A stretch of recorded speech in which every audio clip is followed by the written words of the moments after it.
तो एक बात बता दो तुम्हें, जब भी तुम कोई नई चीज़ शुरू करने की कोशिश करते हो, जस्ट लाइक मैंने भी बहुत सारी नई चीज़ें शुरुआत करी, बिज़नेस ये वो बहुत सारी चीज़ों में हाथ मार के ट्राई करा एंड ऑलमोस्ट इतनी कम उम्र में बहुत सारी चीज़ों को मैं ट्राई कर चुका हूँ।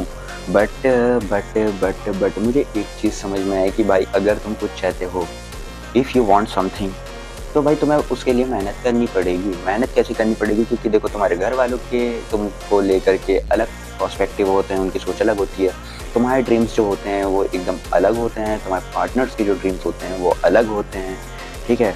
और सोसाइटी की तो मानते हैं वो हमारे किसी काम की नहीं है। उनकी एक्सपेक्टेशन पे तो खड़ा होना भी जो है मतलब कि अपने अरमानों पे मुँह के बराबर है, तो भाई उसको तो छोड़ ही दो, ठीक है? क्योंकि वो तुम्हारे किसी काम नहीं आने वाली, तो आउट ऑफ सिलेबस उसको पढ़ना ही बेकार है, ठीक है? सोसाइटी वाला वर्ड अपनी ज़िंदगी से डिलीट मार दो, खुश रहोगे।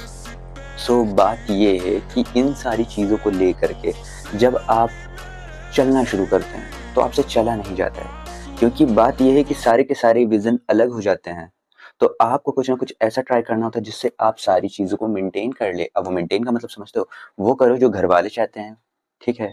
वो करो जो तुम चाहते हो और वो करो जो तुम्हारा पार्टनर चाहता है। मतलब कि तुम अपने पार्ट को, अपनी लाइफ़ को 3 हिस्सों में डिवाइड करोगे।